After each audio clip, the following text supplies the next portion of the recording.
Anyways, so I thought we'd start off today with the one most important thing that you have to know in the bush, and that's how to make a fire.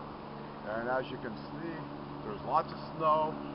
It's a healthy minus 13 today, so it would be a good day to do a fire, maybe make a snare or two, and we've got some of the stuff we have.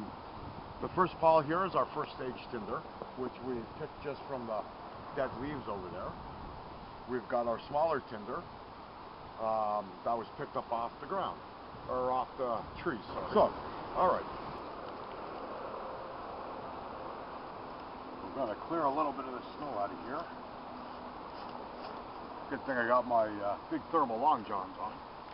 Now, you'll notice I've got a K-bar, but on my K-bar I've put a piece of tire tube inner tube, cut to size, to hold some of my stuff on. And in this I have a little saw, and it's handy for doing little things for firewood or making my traps for snares.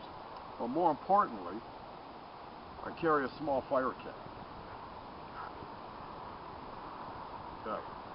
So Cassie, if you would be so kind, I'll get you to just hang on to that for me. And we'll get this fire going, and we'll have some hot chocolate, and we'll enjoy the day and get some fire going.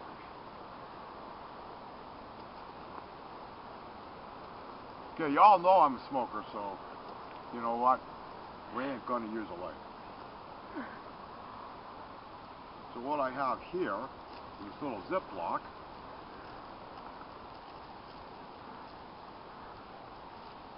This is my tinder starter, and all it is cotton balls with some Vaseline rubbed into them. And as you'll see in a minute, these take a spark really well, and they will get your fire started, get you going with some flame. And this is what they look like. It's just cotton with a little bit of Vaseline rubbed into them. So we're just going to set that there. And you can carry a few of them in a little bag. Good. Just stick that in our pocket.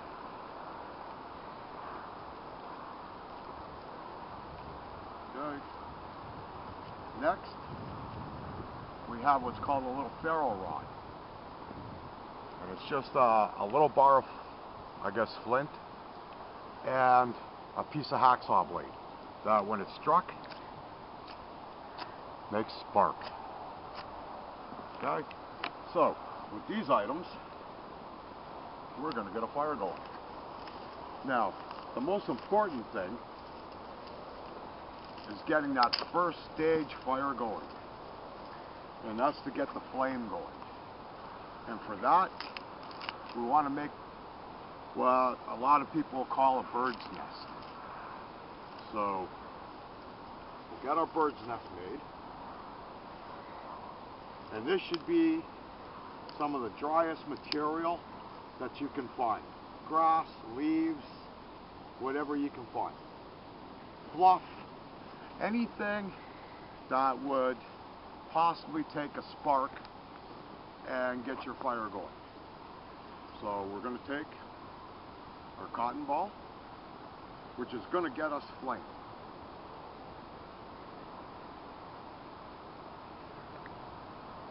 Okay, so we spread the cotton ball out a bit. We're going to put it in our nest, just like that. And we're going to spark it. See, there we go. We've got fire.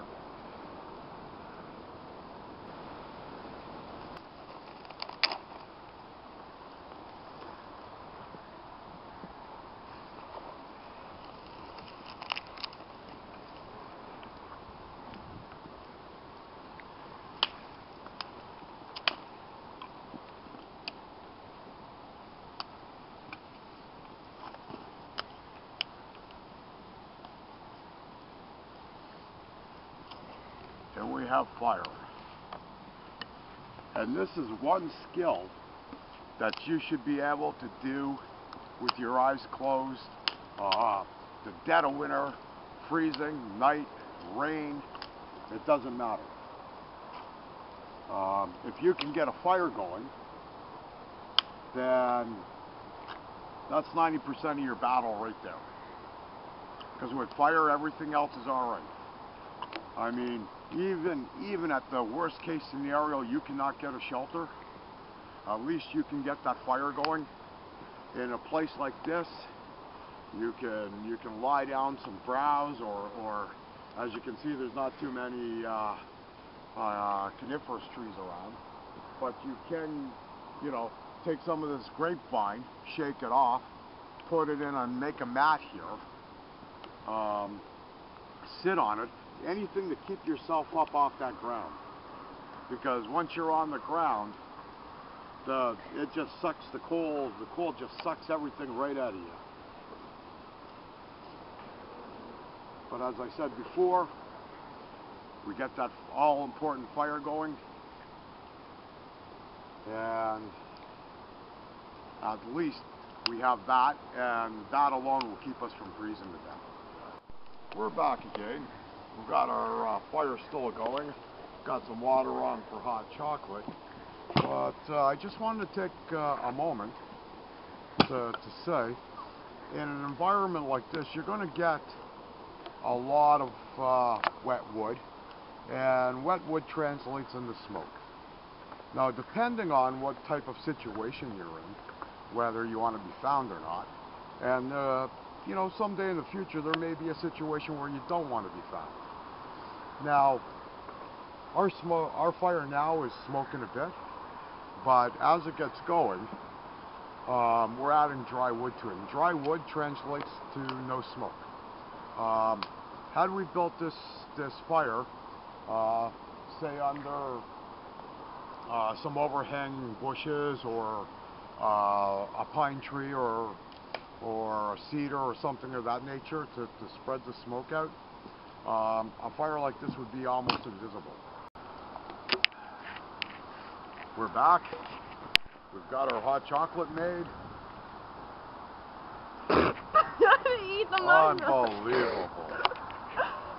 This is what happens when you bring... let's not go there.